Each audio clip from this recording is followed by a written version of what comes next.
사랑하는 생명사랑교회 여러분, 지난 일주일 동안 평안하셨습니까? 오늘 예배에 참여하신 여러분 모두를 생명과 평화의 예수 그리스도의 이름으로 환영합니다. 오늘은 주연절 셋째 주일입니다. 최근 며칠 사이 우리 코로나19 확진자가 300명대를 계속 나오고 있습니다. 그래도 3차 대유행을 어느 정도 조절하고 있는 것 같습니다. 이 코로나가 완전하게 종식되기까지는 다소 시간이 걸리겠지만 다음 달부터 이제 백신도 접종하고 또 그리고 지금의 방역을 동시에 진행한다면 상당히 코로나가 잡힐 거라 생각합니다. 여러분, 우리 모두 그때까지만 좀 또 잘 참아내면 좋겠습니다. 1월도 이번 주를 지나면 일주일밖에 남지 않습니다. 생명사랑 CR 미션 한 걸음 여러분 빨리 다들 하셔서 저에게 보내주시고 또 2월 달에는 2걸음을 함께 진행하면 좋겠습니다. 이제 성부, 성자, 성령의 임재를 알리는 세 번의 증울림과 함께 신령과 진정으로 하나님께 예배하는 여러분 모두에게 하나님의 크신 은총이 함께 하시길 기원하겠습니다.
주님이 나의 빛, 나의 구원이신데 내가 누구를 두려워하랴.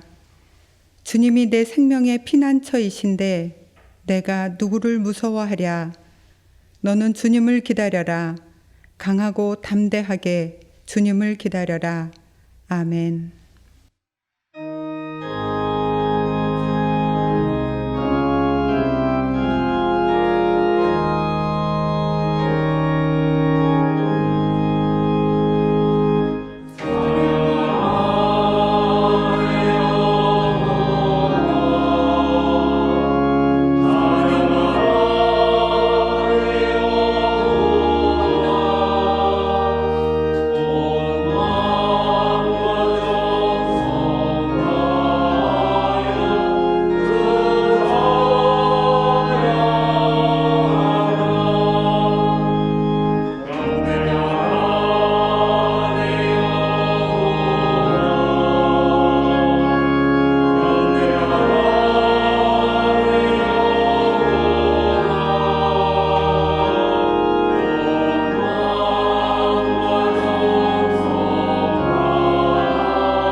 거룩하다, 거룩하다, 거룩하다.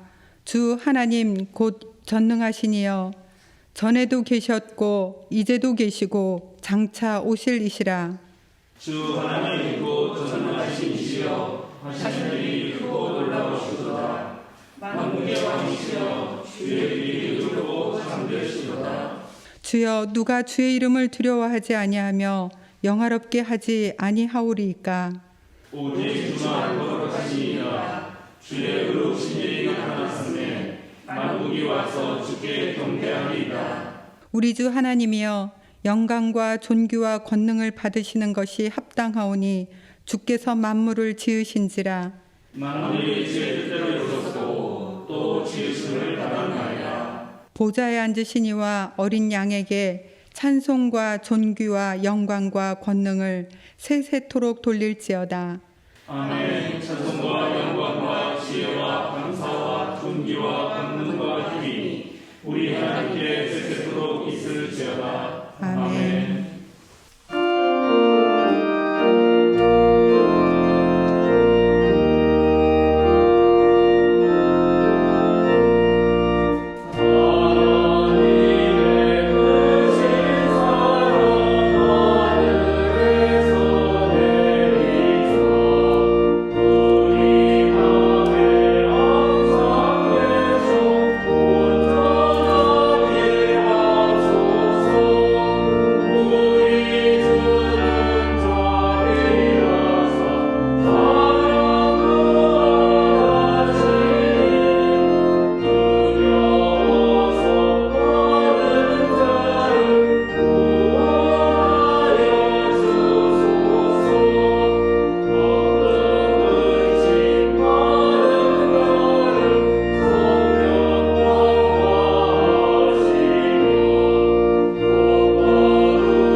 이 예배를 위해서 이건하 권사님께서 목회 기도해 주시겠습니다. 우리의 힘이 되시는 주님, 내 영혼이 주님을 기다립니다. 세상에 어떤 선한 일이든 악한 일이든 주님의 뜻이 있는 줄 압니다. 전 세계가 지난 1년 인간의 안일함과 욕심으로 발생된 자연재해의 한 가지 코로나19의 재난이 종식되기를 바라며 기도하여 왔습니다. 당연한 문제 해결을 강구하는 기도 중에 주님은 너무도 크고 깊은 뜻을 던져주셨습니다만 우리는 근심과 걱정과 나태함에 해결해 주시기만 기도하지 않았는지 회개하며 그 귀한 1년의 시간에 주님과 멀어지지는 않았는지 돌이켜 회개합니다. 주님 뜻을 온전히 알지는 못하여도 코로나19의 1년의 시간 내에서 저희는 모든 사람이 문화나 직업이나 재정이나 유무명한 것에 상관없이 평등하게 코로나가 닥쳐옴을 알게 하셨습니다. 또 편리 때문에 화학적, 인공적인 음식을 섭취하고 자연을 거스르는 인간의 능력을 기쁨으로 알고 자연 생태를 훼손함으로 건강을 잃고 있다는 것도 알게 하셨습니다. 그래서 우리는 병약자들이나 노인, 어린이를 우리가 태어난 뜻대로 서로 보살피고 보호하고 도우며 서로에게 보탬이 되게 하여야 함을 알려주셨지요. 또 때로는 필요 없이 가치를 부여하는 물질이 아니라 정말 필요한 것을 사는데 가장 본질적인 물이나 먹거리임을 알게 하셨고 밖으로보다는 내 안으로 내 가족과의 안정된 관계로 집중할 수 있도록 기회를 주셨으니 이런 큰 감사함을 이제야 감사 기도로 드립니다. 그런데 그래도 주님, 예전과 같이 성도가 서로 만나 눈빛을 보며 마음을 전하던 것이 그립고 서로 격려하며 위로했던 말들이 그리워 코로나를 빨리 종식시켜 주시기를 기도하지 않을 수 없습니다. 지나간 그 귀한 주님과의 시간들이 이제야 귀한 줄 알기에 이제는 주님과 함께 이야기하고 들으며 산책하기 바라며 주님의 뜻을 미처 다 알지 못해도 우리 서로가 입으로든 눈으로든 손으로든 상처 주는 일 없도록 도와주시고 서로 사랑을 나누는 실천을 하도록 도와주시길 기도드립니다. 언제나 사랑으로 우리를 품으시는 주님께 예수 그리스도의 이름으로 기도드립니다. 아멘.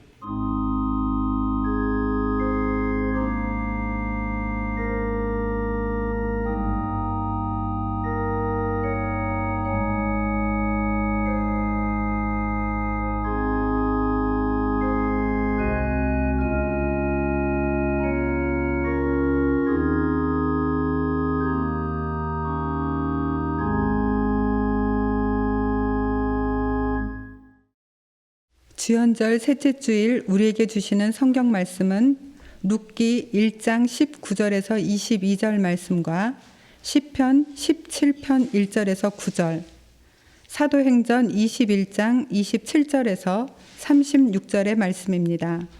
먼저 룻기의 말씀을 저와 함께 한 절씩 교독하시겠습니다.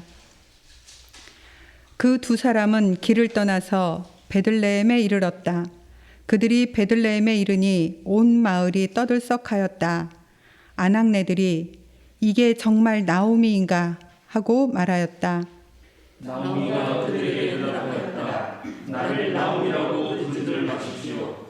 전능하신 분께서 나를 몹시도 괴롭게 하셨으니 이제는 나를 나라라고 부르십시오. 나는 가득 찬 채로 이곳을 떠났습니다. 그러나 주님께서는 나를 텅 비어서 돌아오게 하셨습니다. 주님께서 나를 치시고 전능하신 분께서 나를 불행하게 하셨는데 이제 나를 나옴이라고 부를 까닭이 어디에 있겠습니까? 이렇게 하여 나오미는 모압 여인이 며느리 룻과 함께 모압 지방에서 돌아왔다. 그들이 베들레헴에 이르렀을 때는 우리를 걷기 시작할 무렵이었다. 다음은 시편 17편 1절에서 9절 앞부분 말씀입니다. 저와 함께 한 절씩 교독하시고 9절 마지막 절은 앞부분만 함께 봉독하겠습니다. 주님, 나의 진실을 변호하여 주십시오. 이 부르짖는 소리를 들어주십시오. 거짓 없이 드리는 나의 기도에 귀를 기울여 주십시오. 주님, 친히 저는 죄가 없다고 하여 주십시오. 주님의 눈으로 공평하게 살펴보아 주십시오. 주님께서는 나의 마음을 시험하여 보시고 밤새도록 신문하시며 샅샅이 캐어 보셨지만 내 잘못을 찾지 못하셨습니다. 내 입에서 무슨 잘못을 발견하셨습니까? 남들이 어떻든지 나는 주님께서 하신 말씀을 따랐기에 약탈하는 우리의 길로 가지 않았습니다. 내 발걸음이 주님의 발자취만을 따랐기에 그 길에서 벗어난 일이 없었습니다. 하나님, 내가 주님을 부르니 내게 응답하여 주십시오. 귀 기울이셔서 내가 아뢰는 말을 들어주십시오. 주님의 미쁘심을 크게 드러내 주십시오. 주님께로 피하는 사람을 오른손으로 구원하여 주시는 주님, 나를 치는 자들의 손에서 나를 건져 주십시오. 주님의 눈동자처럼 나를 치워주시고 주님의 날개 그늘에 나를 숨겨주시고 다 같이 나를 공격하는 악인들로부터 나를 지켜 주십시오. 마지막으로 사도행전 21장 27절에서 36절의 말씀을 저와 함께 한 절씩 교독하시겠습니다. 그 이래가 거의 끝나갈 무렵에 아시아에서 온 유대 사람들이 성전에서 바울을 보고 군중을 충동해서 바울을 붙잡아 놓고 소리쳤다. 이스라엘 동거 여러분, 합사하여 주십시오.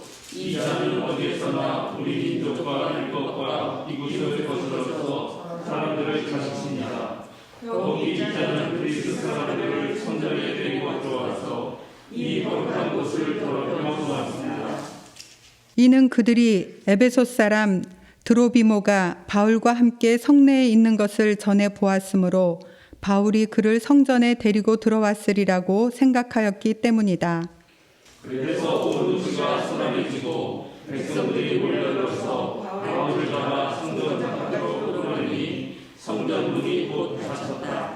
그들이 바울을 죽이려고 할 때에 온 예루살렘이 소요에 휘말려 있다는 보고가 천부장에게 올라갔다.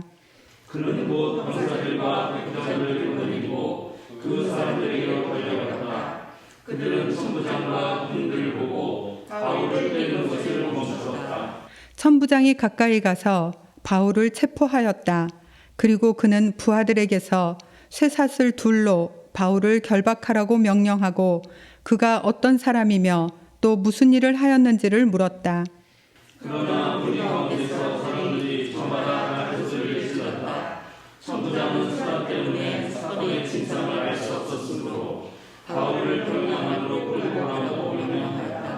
바울이 층계에 이르렀을 때에는 군중이 하도 난폭하게 굴었기 때문에 군인들이 그를 둘러매고 가야 하였다.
나오미와 마라 사이에서라는 제목으로 목사님의 말씀이 있겠습니다. 지난주 수요일 그 노원구청 문화체육과로부터 문자 하나를 받았습니다. 우리 방역 대책이 바뀔 때마다 언제나 문자가 구청으로부터 옵니다.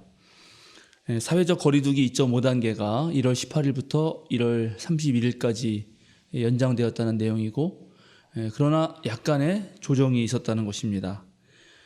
이제 식당에서처럼 카페에서도 앉아서 차를 마실 수 있게 되어서 아마 그동안 답답했던 그런 시민들의 숨통이 좀 트이지 않았나 이렇게 생각합니다. 종교시설의 경우도 좀 바뀌었는데요. 예배 시에 좌석수나 면적을 고려해서 10% 이내 인원이 참여할 수 있는 그런 대면 예배를 허락했고, 또 이용자 간 거리를 한 2m 정도로 두라고 했습니다. 우리 교회처럼 좌석이나 면적이 100명 미만의 교회인 경우는 10명 이내로 예배 인원을 제한했습니다. 그러나 여전히 정규 예배만 제외하고 또 종교 시설이 직접 주관하는, 즉 교회가 주관하는 모든 대면 모임 활동, 행사, 식사는 금지됩니다. 그런데 여기 금지되는 행사에 포함되는 항목이 따로 이렇게 나와 있는데요. 수련회, 기도회, 부흥회, 구역 예배, 신방, 성경 공부 모임, 성가대 연습 모임, 각종 선교 소모임 및 교육, 이게 다 금지되는 행사에 포함되는 것입니다. 게다가 또 별도로 뭐라고 되어 있냐면 큰 소리로 함께 기도하거나, 그러니까 통성기도 안 된다는 거고요. 암송하는 행위, 사실 성경 봉독도 안 된다는 거죠. 함께 성경 봉독을 여러 명이 하는 행위는 안 된다는 것입니다. 성가대 당연히 금지됩니다. 이러한 그 종교시설에 대한 조치를 보면은 코로나 확산에 조금이라도 우려가 있는 것은 미리미리 차단하겠다 하는 방역당국의 의지가 보입니다. 기존의 2.5단계에서는 온라인으로만 예배가 가능했지만 또 대형교회들 그리고 한국교회 총연합회가 정부 당국에 강력하게 항의했고, 그래서 교회의 규모를 고려해서 정규 예배만 물리적 거리두기를 확실하게 실시하면서 10% 정도만 이렇게 모여라 하는 것이 허락된 것입니다.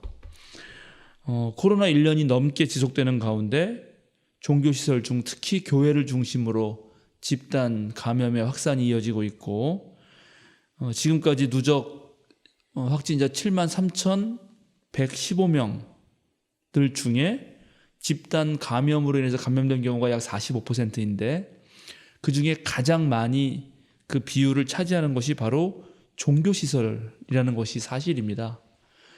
그래서 그런 것을 보면은 지금 이렇게 하는 방역당국의 조치가 충분히 이해가 됩니다.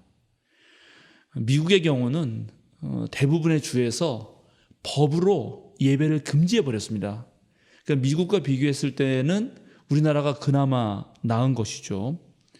그런데 교회 입장에서 보면은 사실은 기존의 방식으로 해왔던 그런 거의 모든 목회 활동을 아예 못하는 것입니다. 예배를 허락했지만 예배도 인원 제한이 있고 10%밖에 안 되니까 기존의 예배와는 전혀 같지가 않습니다. 우리 교회는 그나마 온라인 예배를 통해서 또 신앙 영상을 제작하는 걸 통해서 이 어려움을 극복하려고 애쓰고 있고 정부의 방침을 아주 적극적으로 수용하는 편입니다. 그런데 실제로 한국의 많은 교회들은 정부의 이런 조치들에 아주 큰 불만을 품고 있고 심지어 종교 탄압이다라고 주장하는 교회들도 있죠. 꼭 그렇지는 않더라도 지금 이러한 상황에서 어떻게 목회를 해야 될지 무척 난감해하고 있는 것이 사실입니다. 현재로서 예배를 제외한 모든 대면 모임이 불가능하고 또 이러다가 이제 일시적으로 상황이 좋아지면 조금 모일 수 있다가 상황이 악화되면은 언제라도 또 모이지 못하는 일들이 이게 불확실하게 또 불규칙하게 반복되니까 사실 목회는 무척 큰 혼란과 혼돈에 빠져 있습니다. 미래에 대한 전망은 불확실하고 또 모여서 함께 의논하는 것도 정말 쉬운 일이 아니기 때문에 우리 교회처럼 교인들이 함께 모여서 민주적으로 의논하고 토론하면서 교회를 해오던 그런 목회 방식, 또 제가 추구하고 되게 좋아하는 목회 방식인데 지금 모임 자체가 아무것도 안 되니까 저로서도 무척 답답하고 사실은 불만족스러운 것도 사실입니다. 우리 교회는 작년 6월에 목회 운영위원회를 통해서 수도권에 30명 이상이 신규 확진자가 생기면 온라인으로 예배 드리겠다라고 그렇게 정한 바가 있습니다. 근데 그 기준을 계속 지금 유지하고 있는데 그것을 계속 유지한다면 아마 올해도 대면 예배를 드리기는 무척 어려울 것이라 그렇게 생각합니다. 그래서 앞으로는 방역당국의 어떤 지침에 따라서 다소 유연하게 또 우리만의 규칙을 정해야 되지 않을까 그렇게 생각합니다. 그러나 코로나 이후에도 온라인상에서 예배를 하고 또 이 그리스도교 신앙교육을 영상을 통해서 하는 일들은 아마 지속될 것이고 이 새롭게 변화하는 시대 속에서 교회의 매우 중요한 사역으로 고착화될 것이 분명합니다. 그래서 우리 생명사랑교회 교육자들은 무던히 애를 쓰고 있습니다. 무던히 애를 쓰고 있는데 실제로 가장 잘 적응하는 것은 우리 강미 전사님이시고요. 저는 어떤 면에서는 거의 적응하지 못했습니다.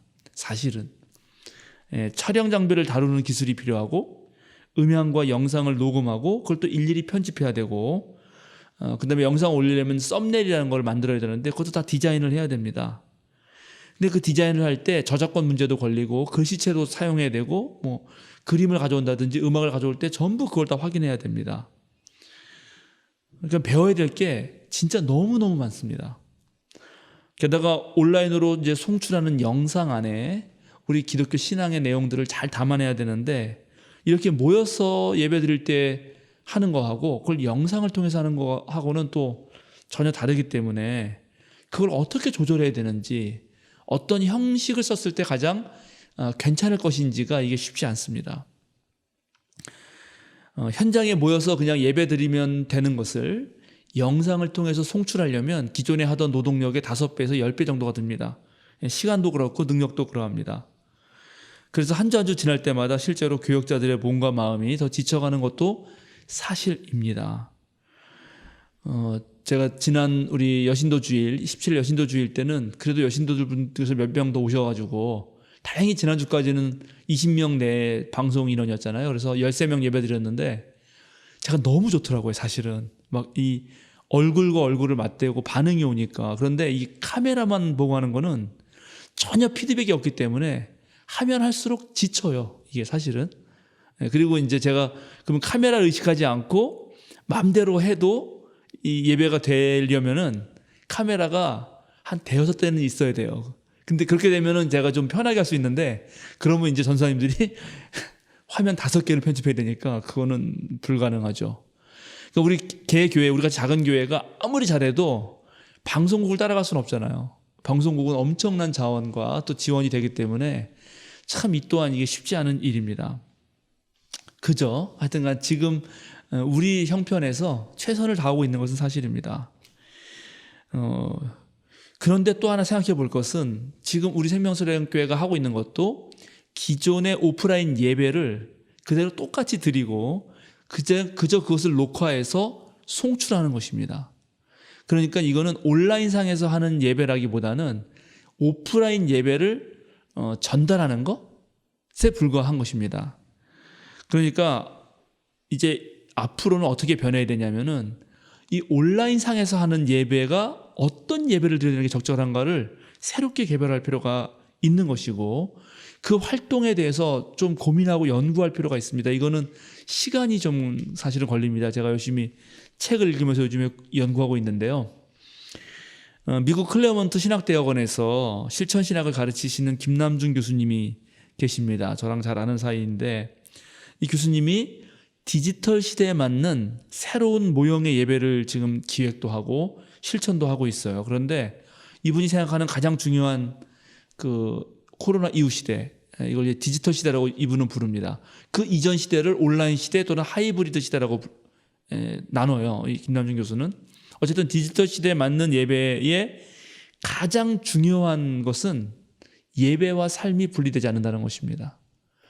그리고 기존의 예배라고 하는 거, 모이는 예배의 4중 구조는 모여서 말씀을 듣고 성찬을 하고 세상으로 파송받는다고 하는 것인데 이게 되게 중요한 예배의 구조입니다. 그런데 새로운 시대에는 이렇게 교회에 모일 수가 없으니까 그러니까 어떤 자리에서든지 예배 안으로 들어가고 예배 안으로 들어가서 내가 숨을 쉬는 것처럼 자연스럽게 말씀이라든가 이런 거에 젖어들고 그리고 그 젖어드는 것이 곧 평안과 쉼이 돼야 된다.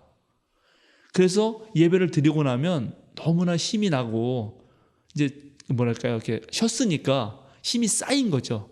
그렇게 충족돼야 된다라는 것이 이 김남준 교수의 주장의 핵심이에요.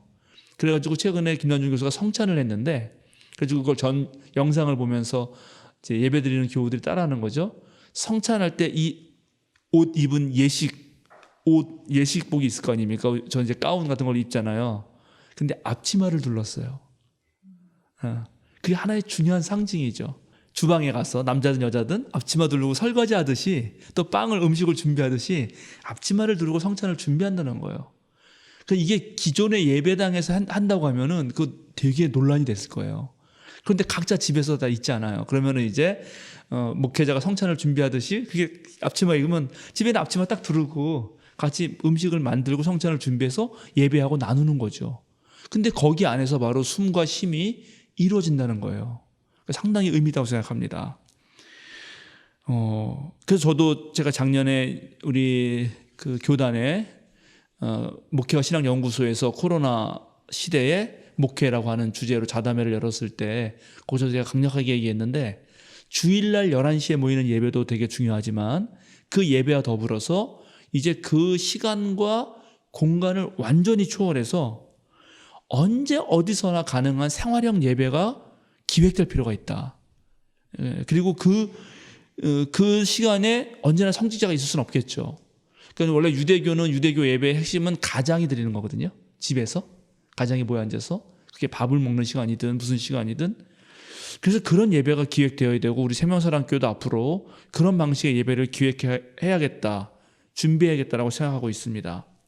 근데 이런 것이야말로 어쩌면 전적으로 새로운 변화이고 그리고 이런 것이 우리 교회에서 가능할 때 우리 생명사랑교의 미래가 무척 밝을 거라고 저는 생각합니다. 이제 우리 교회 유튜브하고 제가 수요사 경영을 하다 보니까 그래도 조회수가 제법 나오다 보니까 어떤 일이 생기냐면 그러니까 저는 누군지 몰라요. 전혀. 얼굴도 한 번도 본 적이 없어요.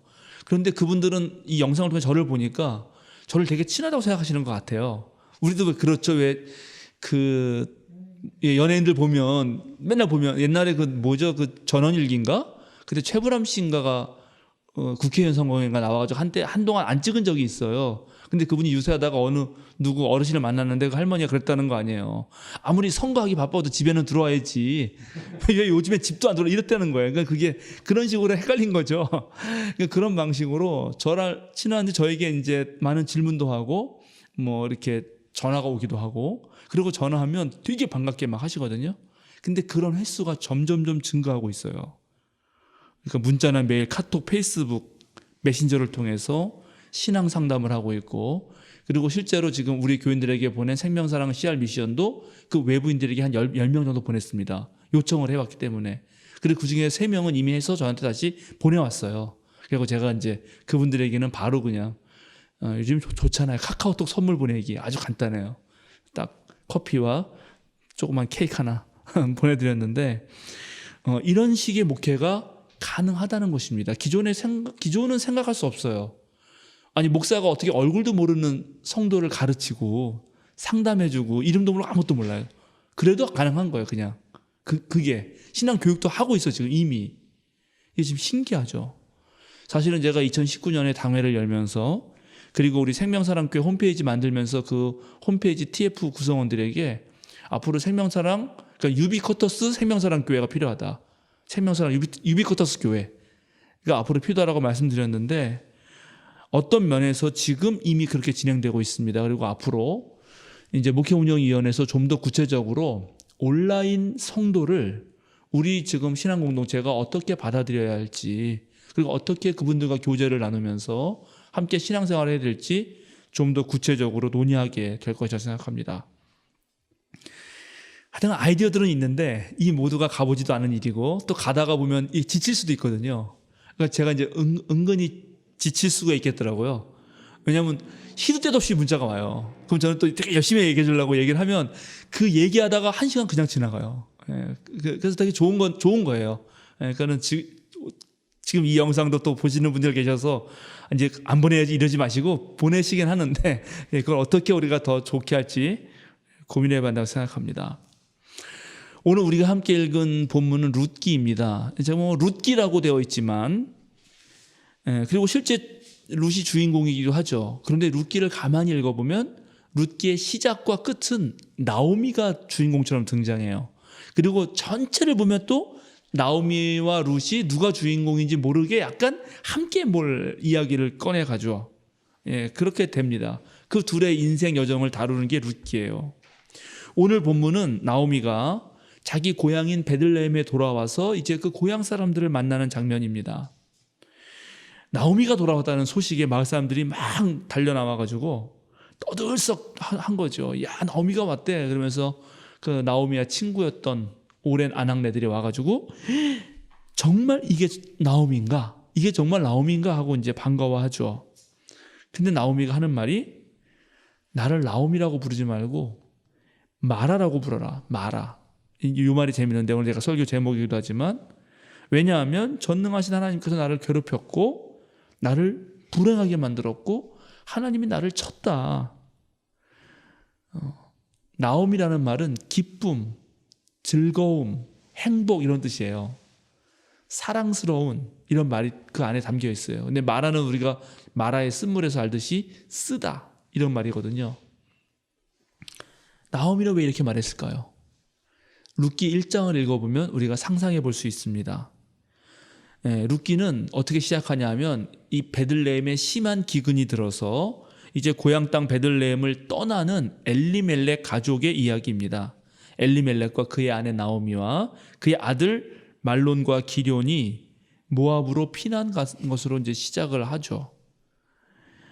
근데 모압에 거주하는 10년 사이에 나오미는 남편 엘리멜렉을 잃어버려요. 그리고 두 아들도 그 땅에서 죽어요. 근데 남편 엘리멜렉의 이름이 그 뜻이 뭐냐면 나의 하나님이 왕이시다예요. 그러니까 진짜 왕이 세상에 있을지 모르지만 그 왕들은 왕이 아니고 나의 하나님만이 왕이다라고 하는 그런 이름이에요. 그런 엘리멜렉 가족도 이 유대인 가족도 모압이라고 하는 낯선 땅에 가서는 매우 힘든 삶을 살았다는 거죠. 하나님을 잘 섬기는 가정이었는데도 불구하고 그랬다는 거죠. 그리고 나오미와 엘리멜렉의 아들의 이름이 말론과 기럐인데 이 말론은 뭐냐면 참 신기하죠. 아들 이름을 이렇게 지는 건데 말론은 질병이에요. 질병. 기럐은 황폐예요. 황폐. 그러니까 이거를 조금 모압 생활과 엮어서 읽어보면은 남의 땅에서 그 산 세월 동안 내 몸은 병들었고 내 정신과 마음은 황폐해졌다 이렇게 볼 수도 있는 거예요. 근데 여러분 이해되시지 않나요? 타향살이라는 것이 힘든 거죠. 그러니까 얼마나 힘들었는지 정말 거기서 엘리멜렉은 생을 마감하지 않습니까? 그리고 어떤 이유인지는 자세히 나오진 않지만 두 아들도 죽는 거죠. 그리고 이제 남은 거는 나오미하고 그 모압 땅에서 이 자기 두 아들이 결혼했던 이방 여인 오르바와 룻이 남은 겁니다. 근데 이게 다 세 여인만 남은 거예요. 모르겠어요. 이제 오늘 21세기는 약간 다르지만 아니 몇 년 전만 해도 한국 사회에서 만약에 어느 여자가 결혼했는데 남편이 죽으면은 그 남편 잡아먹는 XX 뭐 이러면서 막 그런 게 한국 사회도 있었잖아요. 뭐 시아버지 잡아먹는 며느리라는 둥 뭐 이런 말들이 있었으니까 그러니까는 1세기에 이런 일을 당한 여성들의 처지라고 하는 거는 완벽하게 보호를 받지 못하는 상황이 된 것입니다. 여성 셋만 남아있고 마음은 마음대로 지치고 병들고 남의 땅에 가가지고 그렇게 돼버린 거죠. 특별히 시족사회에서 자신을 보호해 줄 수 있는 사람들이 없을 때 그런 마을 사람들이 없을 때 정말 살기 힘들죠. 언제든지 린치를 당할 수 있고요. 언제든지 약탈을 당할 수가 있는 것이 그런 고대 사회였습니다. 그러니까 이제 어쩔 수 없는 나오미는 고향으로 가야겠다. 내가 여기서 어떻게 사냐. 남편도 잃고 아들마저 잃어버렸는데 우리 셋이 어떻게 사냐. 그러면서 이제 니네들은 니네 원래 여기 모압 여자들이니까 여기 남아라 그러는 거죠. 왜냐하면 그 여자들이 또 유대 땅에 왔을 때 똑같이 그들은 타향살이가 되는 거예요. 그런데 오르바는 남았는데 룻은 따라간 겁니다. 그래서 이제 고향으로 들어왔는데 그때 나오미가 고향 사람들에게 한 말인 거예요. 난 나오미라고 부르지 말고 마라라고 불러. 마라. 나는 정말 그 모압 땅에서 얼마나 힘들었는지 내 인생은 쓰디쓰고 괴롭고 아주 입맛이 써. 힘들다는 거죠. 근데 그러면서 하는 말이 제가 오늘 재밌어요. 그동안 저는 어릴 때 교회를 다니면서 룻기를 읽으면은 그 룻의 아주 훌륭한 며느리 또 그리고 며느리를 아끼는 아주 훌륭한 시어머니 나오미 이렇게 생각했잖아요. 근데 오늘 나오미가 하는 말이 전부 다 불평이에요. 하나님이 이렇게 한 거라고. 하나님이. 그러니까 이게 말을 우리 성경을 이렇게 해서 그렇지 아마 옆에서 들었으면은 막 하나님 막 욕했을 거예요. 막 무슨 전능자라고 전능자가 나를 치고 말이지 뭐 이렇게 이런 분위기였을 거라는 거죠. 그렇습니다. 그리고 사실은 말하는 거 가만 들어보면 기억도 왜곡되어 있어요. 자기가 베들레헴 떠났을 때는 가득 찼었는데 돌아올 때는 텅 비었다는 거예요. 근데 그렇지 않거든요. 사실은 떠날 때 베들레헴도 기근이 들어서 떠났기 때문에 그때도 텅 비었었어요. 물론 혹시 이 말이 베들레헴을 떠났을 때는 남편하고 아들이 있었지만 돌아올 때는 남편 아들이 없었다 이렇게 이해할 수는 있을지 몰라요. 그러나 어쨌든 베들레헴을 떠날 때도 베들레헴 삶이 그렇게 좋았던 건 아니죠. 그러니까 기억이 왜곡되면서 어쨌든 지금 모든 걸 다 잃었기 때문에 너무 괴로우니까 하나님 막 욕하는 거죠. 하나님께 원망하는 거예요. 그런데 저는 이 나오미의 신세 한탄이 이해가 됩니다. 그리고 사실 여러분들에게 말씀드리고 싶은데 그렇게 힘들고 어려울 때 하나님 원망하는 게 좋다고 생각해요.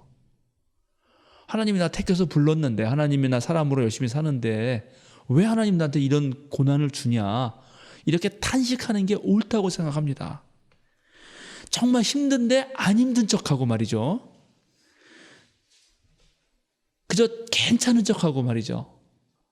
남한테 잘 보이려고 하는 거 전 그렇게 좋다고 생각하지 않아요. 힘들면 힘들다고 말하는 거 그게 훨씬 더 정신건강에도 좋고 어떤 면에서는 왜 내가 이렇게 열심히 잘 사는데 하나님이 나에게 이런 고난을 주시는가를 물으면서 신앙 성숙에도 도움이 될 수 있다고 생각합니다. 사실 그동안 한국교회는 교회 잘 다니면 하나님이 복 주신다고 가르쳤고 또 예수 믿고 지옥길에서 벗어나서 천국 잘 가고 예수 믿으면 나도 구원받을 뿐만 아니라 우리 집안도 잘 되고 뭐 건강해지기도 하고 또 부자도 될 거라고 가르쳤습니다. 그래서 또 예수 믿지 않으면 반대로 넌 벌 받을 거고 너가 지금 벌 받은 건 예수 안 믿어서 그런 거다. 아니면 예수를 잘못 믿어서 그런 거다라고 가르쳤어요. 실제로 다양한 자리에서 제가 많은 한국 교인들하고 대화를 해보면 또 신앙 상담을 하면 지금 제가 말한 것이 깊숙이 뿌리 박혀 있는 사람들을 많이 만납니다. 그런데 이런 내용을 우리 그리스도교 신앙의 전체로 알면 그게 잘못된 거예요. 반만 아는 거예요. 반만. 성경에는 물론 그런 얘기가 있어요. 하나님 잘 믿으면 하나님이 나의 모든 것을 책임져 주시고 나에게 복을 주실 것이고 하나님 말씀 따르지 않으면 3, 4대까지 벌을 낼 것이다. 나는 질투하는 하나님이다. 그런 말씀이 성경에 분명히 있어요. 그런데 그런 말씀만 있는 게 아니에요. 성경에는 그 반대의 말도 있습니다. 주님을 믿어도 고난을 당해요. 주님의 발자취를 따라도 악인들이 나를 공격하고 내가 그 공격으로부터 피할 수가 없는 상황을 맞닥뜨린다는 거예요. 오늘 시편이 그렇습니다. 시편의 저자는 말해요. 주님께서 나를 밤새도록 신문하지 않았습니까? 나 자신을 샅샅이 캐어보지 않았습니까? 근데 하나님이 나에게 잘못 발견한 거 없지 않습니까? 남들은 몰라도 나는 언제나 주님께서 하신 말씀을 따랐고 내가 주님의 길에서 벗어난 적이 없습니다. 그런데 그런 사람이 지금 고통을 당하고 있는 거예요. 그러니까 뭐라고 말해요? 주님 나를 변호해달라고. 자기를 치는 그 사람들의 소나기에서 건져달라고 부르짖고 애원하고 있습니다. 나를 지켜주시고 나를 숨겨주고 악인들의 공격을 막아달라고 기도를 해요. 그러니까 이 사람은 잘 살았는데 고난을 당하고 있는 거란 말이죠, 지금. 이게 참 그런 것 같아요. 인생은 알다가도 모르는 것 같아요. 어떤 이유에서든지 뜻하지 않은 어려움들이 꼭 찾아와요, 그냥. 그리고 우리는 뭐 능력이 확 출중한 게 아니니까 그런 게 오면 어떨 때는 막 손 놓고 그냥 무지막지로 당하는 거죠. 어떤 경우는 그게 온다는 거를 알아요. 그러니까 아직 온 게 아니고 이렇게 오고 있어요. 어떤 일이 그렇게 몰려가요. 상황이 자꾸만 그렇게 가요. 근데 어떻게 피할 길이 없어요. 그런 경우가 진짜 있어요. 이게 어느 누구도 원하지 않는데 이상하게 일은 그렇게 가요. 그런 거죠. 저는 그럴 때는 하나님 원망해도 좋다고 생각합니다. 왜 하나님 나한테 이런 일이 오냐라고 막 말하는 게 좋다고 생각해요. 속은 문드러지는데 겉은 아닌 척하는 거, 그거보다 하나님께 따져 묻고 울고 불고 하는 게 더 낫다고 생각합니다. 제가 지난주 설교에서 그 입양한 유아를 숨지게 한 그 부모의 이야기를 했는데, 뭔가 그리스도인으로서 갖춰야 할 도덕성과 품위가 있죠. 체면이 있죠. 한국 사회에 체면 문화가 있어요. 그런 거 지킨다고 하면서 이 속 썩어가는 거. 그래서 완전히 그 겉과 속이 다른 사람이 되기보다는 그 부족한 거, 나 힘든 거를 드러내는 것이 훨씬 더 좋다고 생각합니다. 제가 자주 말하는 것이지만 인간은 실수하는 존재입니다. 잘못은 인간이 저지르는 거예요. 이 세상에 완벽한 사람 없습니다. 다만 난 어제보다 조금 오늘 더 낫기를 바랄 뿐입니다. 그것도 쉽지 않아요. 그런데 놀랍게 우리는요, 여러분 잘 생각해 보십시오. 나 자신을 생각할 때, 또 남을 생각할 때 좀 완벽하고 이상적인 사람을 생각해요. 그걸 기대한다고요. 그래서 내가 좀 실수하거나 저 사람이 좀 잘못하면 그 이상적인 사람을 기대했기 때문에 실망이 큰 거예요. 상처를 받아요. 그러니까 저 사람이 저럴 수 있지라고 생각하지 못하고 왜 저래? 또 만약에 내가 그럴 수 있지라고 해야 되는데 너무 막 부끄럽고 막 우리 전사님들 말에 의하면 이제 늘 이불킥이라고 하는데 막 이불 안에 푹 들어가서 발로 팍 차면서 내가 왜 그랬지 막 이런 거 있잖아요. 그렇게 한다고. 근데 거기를 가만히 분석해 보면 자기를 너무 이상적인 사람 생각한다니까요. 나는 절대 실수해서는 안 되는 존재라고 생각을 하니까 그런 반응이 나오는 겁니다. 나도 모르게 나를 천사나 하나님처럼 생각했던 거죠. 그러다가 치부가 드러나면 그걸 어떻게든 숨겨야 되는 거예요. 절대 인정할 수 없는 거죠.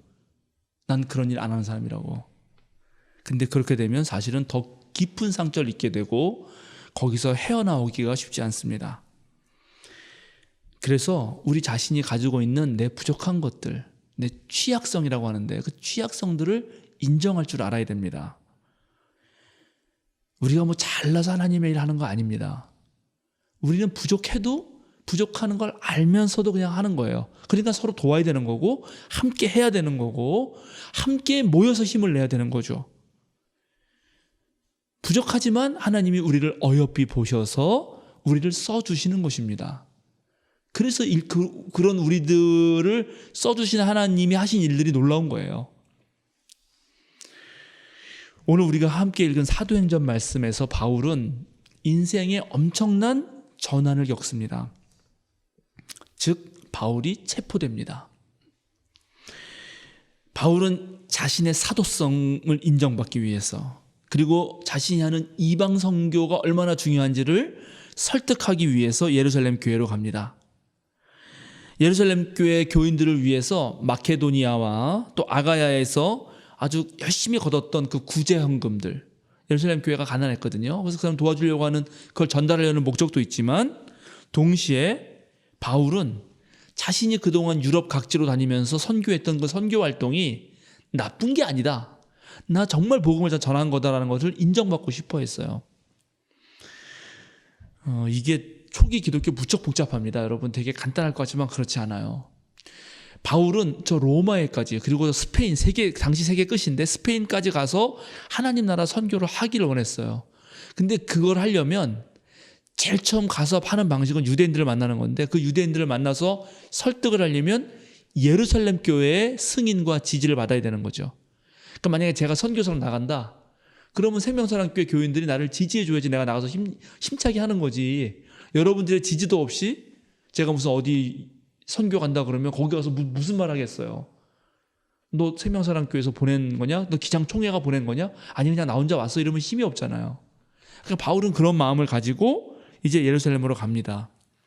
그런데 이제 문제는 바울이 예루살렘에 가면 죽을지도 모른다는 거예요. 그때 예루살렘이 복잡했기 때문에 그렇습니다. 예수님도 예루살렘으로 갔을 때 죽을지도 모른다는 예감을 하셨죠. 그래도 가셨어요. 근데 바울도 가는 거죠.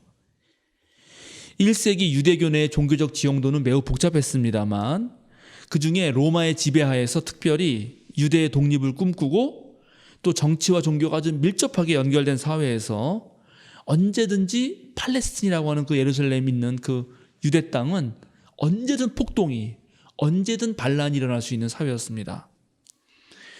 유대교의 독립에 방해가 되거나 또 독립운동을 하려고 하는데 미온적 태도를 보인다든지 하는 그런 동족 유대인들이 있으면 이 열성파 유대인들이 그런 동족 유대인들에게 테러를 가하는 일들이 비일비재했어요. 그중에 대표적인 사람들이 시카리온이라 그래서 날쌘 검을 가지고 몰래 무슨 친로마파 제사장을 죽여버리는 그런 사람들도 있었거든요. 그런데 바로 그런 사람들이 가득한 예루살렘 안에 바울이 간다는 것은 바울이 그런 일을 당할지도 모른다는 거예요. 왜냐하면 바울의 선교가 엄청나게 오해를 사고 있었거든요. 바울에 대해서 어떤 이해가 있었냐면 당시 유대인들은 바울은 이방 선교를 한다면서 할례도 거부하고 유대의 민족주의 감정 같은 경우는 버려야 되고 이방인이나 유대인이나 모두 차별이 없어야 된다라고 가르치는 놈이다. 그런 바울의 설교와 태도는 바로 예루살렘에 있었던 유대 민족주의자들에게는 엄청난 적대감을 불러일으켰습니다. 유대교에 있는 그 열성 있는 열정, 유대교 열정파 사람들에게 바울은 배신자였어요. 사실 바울이 원래 그런 사람이었습니까? 바울이 그렇게 말하는 그리스도인들을 잡아서 죽이고 감옥에 가게 만든 본인이었잖아요. 그러던 놈이 갑자기 변해가지고 저 이상한 짓 하고 다니는데 너 오기만 해봐라 하면서 기다리는 사람들이 있었습니다. 가는 거예요. 근데 바울은 아까 말씀드린 대로 예루살렘 교회에 승인과 지지가 있고 후원이 있어야 되고 또 예루살렘 교회에 내가 구제금도 전달해야 되고 갑니다. 가서 당시에 예루살렘 교회 지도자였던 야고보, 예수님의 동생 야고보입니다. 야고보를 만나죠. 그리고 예루살렘 교회 지도자들을 만납니다. 오늘날 말하면 당회원 같은 사람들을 만나는 거예요. 그리고 자신이 이방 선교하는데 얼마나 큰 성과를 보이고 있는지, 이방인들이 주님의 앞으로 다가와서 얼마나 많은 사람들이 회개하고 예수 믿고 있는지를 일일이 보고합니다. 그러니까 야고보하고 그 당회원들이 딱 듣고 하나님께 영광을 돌려요. 참 잘했다. 근데 그러면서도 또 우려를 얘기해요. 우리 잘 만났는데 너 지금 밖에 나가면은 너 민족의 배신자라 그러고 너 할례 거부하는 놈이라 그러고 너 이 유대교의 율법을 훼손하는 놈이라 그렇게 말하면서 널 죽이려는 사람들이 있다. 넌 그 걱정된다. 그러니까 네가 그렇지 않다는 걸 보여주기 위해서 마침 하나님께 자기를 드리려는 나실인 서원 예식 그걸 하려고 기다리는 4명의 사람이 있는데 우리 지금 예루살렘 교회에 그 사람들하고 같이 가서 예식을 드릴 때 너도 옆에서 유대교 정결 예식을 드려라. 그러면 사람들이 보면서 너에 대한 그런 오해를 불식시키지 않겠느냐.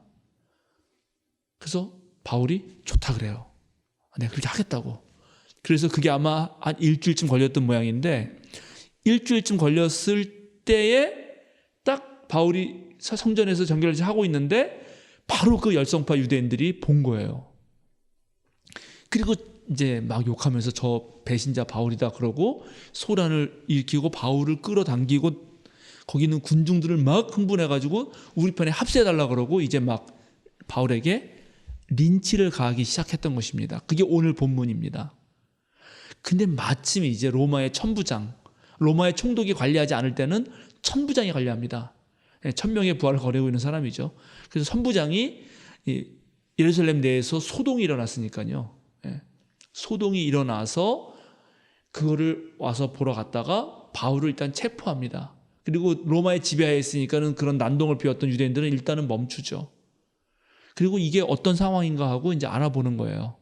근데 알아볼 수도 없었어요. 뭐 막 소리 지르니까. 근데 유대인들이 왜 이렇게 흥분하는가? 이제 이런 게 21세기 우리가 알기는 어려운데 1세기로 가면은 예루살렘 성전은 이방인의 뜰이 있고요. 유대인 남자의 뜰이 있고 여성의 뜰이 따로따로 있습니다. 근데 이방인이 유대인 남자의 뜰에 들어오잖아요. 그러면 투석형을 하는 것이 당시 법이었어요. 그게 무조건 인정됐어요. 그럼 바울이 이방인을 데리고 성전에 들어왔다? 그럼 거기서 린치를 가해도 어느 누구도 말 못하는 거예요. 그런데 그렇게 하다가 그러니까 사람이 죽을 수 있잖아요. 근데 사형은 로마가 해야 되거든. 로마의 법을 어기면 사형하면 안 되니까 이제 그런 상황이 벌어졌던 것과 똑같은 것입니다. 그렇게 해가지고 천부장이 사태 파악을 하려고 했는데 막 유대인들이 소리 지르고 난동 피워가지고 결국은 그렇게 하지도 못하고 바울을 그 로마 병정들이 들쳐 업고 밖으로 나가는데 사람들이 와서 막 떠들죠. 막 소리 지르고 저자를 죽여버려라 이렇게 떠드는 걸로 오늘 본문은 끝납니다. 근데 이 이후로 계속 바울은 이제 신문을 당하고요. 로마로 잡혀가고 결국 로마의 감옥에서 죽습니다. 세명사랑교회 여러분, 그리고 오늘 예배에 참여하시는 전국의 성도 여러분, 여러분 이런 바울의 마지막 말년을 어떻게 생각하십니까? 아니 바울의 삶 전체를 어떤 관점으로 보시나요? 바울은 당대 최고의 지식인이었습니다. 나중에 제가 이제 바울 알기 모임 때 좀 자세히 얘기했지만 최고의 시리아의 그러니까 최고의 문명 도시라고 할 수 있는 로마의 제3의 수도라고 제3인지 제2인지 제가 좀 가물가물하네요. 다소에 태어나서 유대의 가말리엘이라고 하는 최고 학자 밑에서 공부를 배우고 헬라어와 그다음에 자기 원래 아람어와 아마 라틴어도 했을 거예요. 로마 시민이니까 세 가지 언어를 자유자재로 할 수 있었고 로마 시민권을 가지고 있었고 바울이 쓴 편지를 읽어보면 스토아 철학에 정통했어요. 그러니까 얼마든지 마음만 먹으면 떵떵거리면서 특권을 누리면서 잘 살 수 있었습니다. 그런데 왜 바울이 굳이 이렇게 고생길을 자처하는 거죠? 왜 사서 고생을 하다가 죽음에 이르냔 말이에요. 왜 바울은 예수를 믿어서 예수 믿은 것까지 좋아요. 오케이. 근데 왜 그 길로 가냐 말이죠. 여러분들은 바울의 회심과 그 이후에 그의 삶을 어떻게 생각합니까? 혼자 천막 텐트 메이커를 하면서 천막쟁이를 하면서 18만 킬로미터나 다니면서 죽을 고생을 하면서 왜 그렇게 사냔 말이죠. 우리 인생은 나오미가 오늘 고백한 것처럼 항상 나오미를 살 수 있는 건 아닙니다. 자기 부모님이 너 나오미, 너 행복한 인생을 살아라. 오늘날 말로 가장 정확하게 번역하면 웰빙인데 웰빙으로 살아라고 나오미라고 져줬는데 나 지금 말아야 말아. 나 지금 삶이 아주 쓰디써. 이런 인생이 오잖아요. 그런데 바울은 세상이 말하는 행복한 그 길을 버리고 나오미를 버리고 마라의 구덩이로 간단 말이죠. 그의 삶을 이끌었던 뜻이 뭐길래 의미가 뭐길래 그렇게 했느냐는 것입니다. 오늘 권사님 기도도 하셨지만 코로나19 시대는 행복보다는 훨씬 더 어려운 것 같습니다. 더 힘든 것 같습니다. 사람도 만나지 못하고 그 예전에 소소하고 아주 행복했던 일상이 전부 다 무너지고 있잖아요. 그럼 이런 상황 속에서 우리는 어떤 뜻을 발견할 수 있을까요? 바울은 그런 고난 속에서 과연 무슨 뜻을 발견했던 것일까요? 저도 열심히 발견해 보려고 합니다. 최근에 좋은 소식 하나 들은 거는 한국과학기술원 카이스트죠. 거기서 주영석 교수 그 팀이 최초로 인간의 폐포세포, 인간의 폐세포예요. 폐세포가 지금 이 안에 있으니까 살아있잖아요. 근데 밖에 꺼내놓으면 죽어요. 죽으면 이거 실험할 수가 없잖아요. 근데 밖에 꺼내서도 얘가 살 수 있는 조건을 3차원적 조건을 만드는 데 성공했습니다. 이건 엄청난 일이에요. 폐를 바깥에서 보고 살게 하면서 실험할 수 있다는 거예요. 여기다 암세포 집어넣고 암이 어떻게 자라나 이렇게 볼 수 있다는 거거든요. 그러면 그 과정을 전부 다 관찰하면서 그 폐암 같은 거 고칠 수 있을 때 모든 자료가 쌓이잖아요. 이거 오래도록 연구했는데 최근에 성공했어요. 그래서 성공하자마자 뭘 했겠어요? 원래는 암 연구하려고 이런 거 연구하려고 했던 거거든요. 근데 바로 코로나로 갔죠. 코로나 바이러스 심어본 거예요. 바로 폐. 왜냐면 폐에 들어가면 다 죽으니까. 폐에 들어가면 이게 중증이 되는 거거든요. 그래서 발견했잖아요. 바이러스 한 마리가 폐에 딱 들어가니까 3-4시간 만에 10,000마리 이상 됐다는 거 아니에요. 엄청나게 증식한다는 것을 밝혀냈습니다. 그러니까 이거는 엄청난 성과고 앞으로 인류 이 의학의 역사에 큰 일을 할 것입니다. 새로운 계기가 된 거죠. 새로운 걸 발견하는 기회가 된 거예요. 그럼 아무리 어렵고 힘든 상황에서도 그것이 또 다른 무엇인가 인류에게 도전을 주고 새로운 삶을 발견하는 계기가 된다는 것을 알 수 있습니다. 어차피 인생은 즐거움과 괴로움, 행복과 불행, 오르막과 내리막. 오늘 설교 제목처럼 나오미와 마라 사이를 늘 오가기 마련입니다. 우리가 그런 우리의 삶을 조금 더 이해할 수 있다면, 좀 더 잘 조절할 수 있다면, 우리가 어려운 상황 속에서도 그것을 조금만 더 견뎌낼 수 있다면 아마 그런 삶은 우리에게 보다 더 뜻깊은 무엇인가를 줄 수 있으리라 생각합니다. 나오미가 그렇게 어려워가지고 고향으로 돌아왔잖아요. 근데 그 고향으로 돌아온 곳이 결국 어떻게 됐습니까? 결론에 다윗 왕가를 만들어냈어요. 거기서 다윗 왕이 탄생했습니다.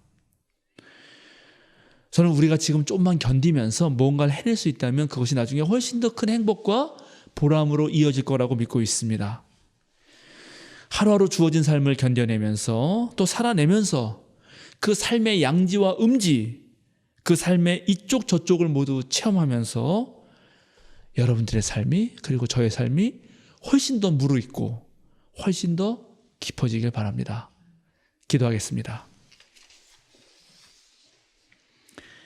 우리와 언제나 함께 하시는 하나님, 삶의 다양한 경험 속에서 맛있고 탐스러운 열매를 맺어가는 우리가 되게 하여 주소서. 한 송이 국화꽃을 피우기 위해서 천둥이 치고 비바람이 불고 소쩍새가 울었다는 시인의 말처럼, 한 알의 곡식이 여물기 위해서 뜨거운 여름 태양빛을 견뎌야 하는 것처럼 우리의 굴곡진 삶들이 우리들을 알차게 만들게 하여 주소서. 주님 따라가는 길, 그 구비구비마다 우리에게 인내하는 힘을 주시고 또한 그때마다 새로운 길을 열어가는 지혜도 주소서. 장기화되는 코로나 속에서도 쉽게 좌절하지 말며 눈을 높이 들고 주님의 도움을 기대하고 기다리게 하여 주소서. 이 거룩한 주일, 어려운 상황 속에서도 하나님께 예배할 수 있음을 감사드립니다. 우리 주 예수 그리스도의 이름으로 기도드립니다. 아멘.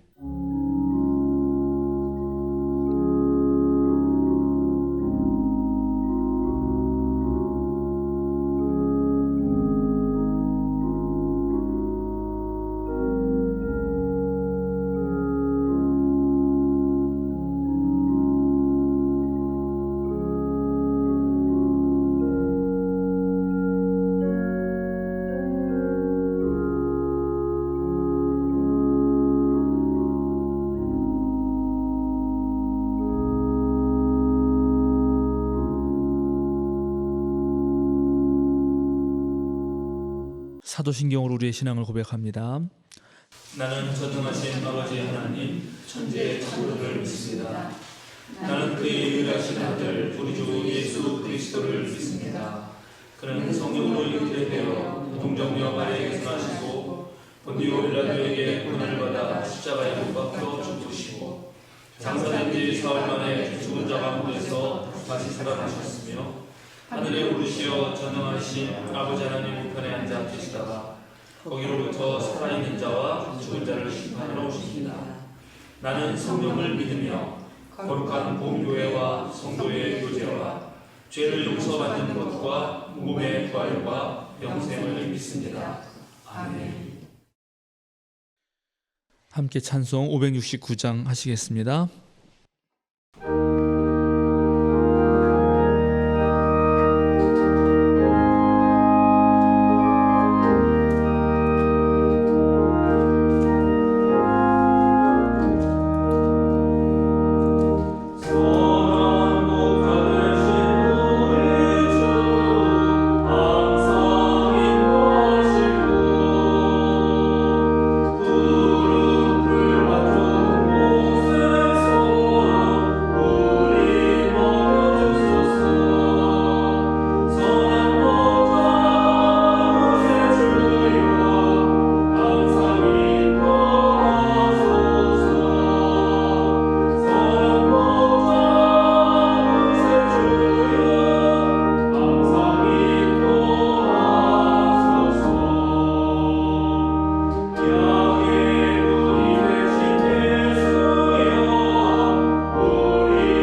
사랑하는 생명사랑교회 여러분, 어깨를 쭉 펴고 똑바로 서십시오.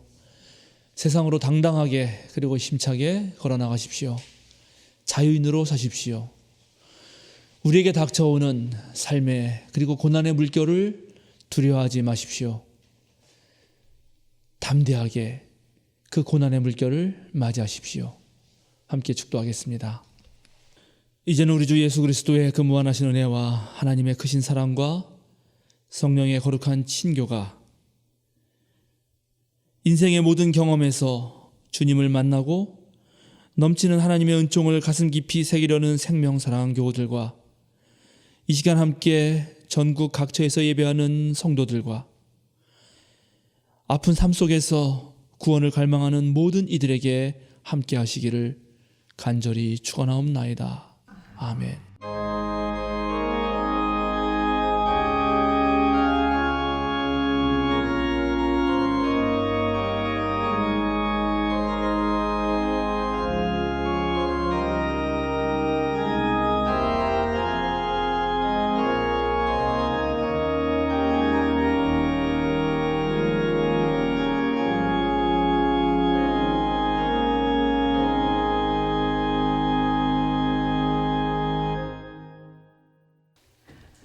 알림과 사귐 시간입니다.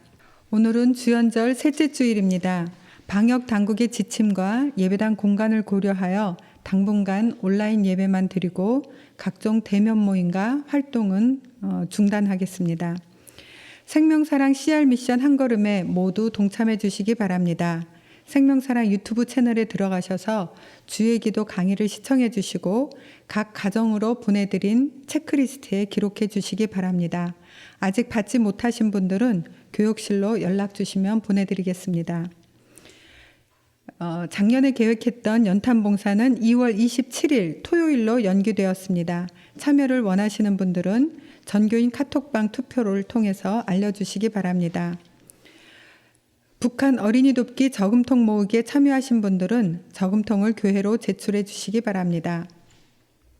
수요기도회는 유튜브 실시간 방송으로 계속 진행되고 각종 신앙 동영상과 교육 자료들은 온라인 플랫폼들을 통해서 업그레이드 되고 있습니다. 참조하셔서 여러분의 신앙이 계속 전진하길 빕니다. 외부에도 적극적으로 공유와 홍보를 해주셔서 온라인 선교에 함께 힘써주시기 바랍니다. 1월 31일 주일에는 2020년 결산과 감사 보고를 위한 공동의회를 온라인으로 진행하겠습니다. 3년 성경 통독 과정을 진행 중입니다. 매일 아침 전교인 카톡방에 공유해드리는 말씀을 묵상하시고 질문의 답도 찾아보시면서 열심히 참여해 주시기 바랍니다. 우리 교우뿐 아니라 후원해 주신 외부의 성도님들도 기부금 영수증이 필요하신 분들은 신청해 주시기 바랍니다. 우편으로 보내드리도록 하겠습니다. 알림과 사귐 시간 이후에 교우들을 소개하는 시간이 있습니다. 예배 영상을 끝까지 시청해 주시기 바랍니다. 이상입니다. 안녕하세요. 생명사랑교회 가족 여러분. 이쪽은 저희 장인어른이시고요. 이쪽은 저희 장모님이시고 이쪽은 제 아내입니다. 저는 정백권입니다. 네, 안녕하세요. 저는 생명사랑교회에서 재정부장을 맡고 있는 김기룡 집사입니다. 은혜롭게도 작년에 제가 장로로 피택돼서 지금 당장 2월 달에 장로 고시를 치러야 되는 고시생이기도 합니다. 제가 그 재정부장을 맡다 보니까 진짜 얼굴도 모르는 여러 그 교우분들께서 저희 교회에 많은 후원금을 해주시고 그래서 너무 감사하게 생각하고 있습니다. 빨리 코로나 사태가 진정돼서 진짜 얼굴을 마주 보면서 감사의 말씀을 드리고 싶습니다. 네, 안녕하세요. 저는 김기룡 집사의 부인이고 또 엄마인 김은숙 권사입니다. 교회가 이렇게 새로 이사 와서 이렇게 아름답게 교회가 또 만들어지고 지난 1년간 이렇게 외부에서 많이 저희 설교 예배 같이 듣고 보시고 또 헌금 내주시고 이러면서 저희 교회가 전국 교회가 되어간다는 그런 생각이 듭니다. 김기룡 집사 말대로 저희도 이 코로나 사태가 끝나서 이렇게 저희가 같이 모여서 예배 볼 수 있고 서로 얼굴을 볼 수 있는 그런 날이 빨리 왔으면 좋겠습니다. 감사합니다. 안녕하세요. 저는 청년회 소속 김소은입니다. 저는 생명사랑교회에서 성가대 소프라노를 맡고 있고요. 지금 뱃속에는 20주째 폭풍 성장 중인 아기를 가지고 있습니다. 반갑습니다. 자, 그럼 이렇게 저희 가족 소개를 마치도록 하겠습니다. 여러분, 우리는 모두 교회 안에서 한 형제입니다. 샬롬.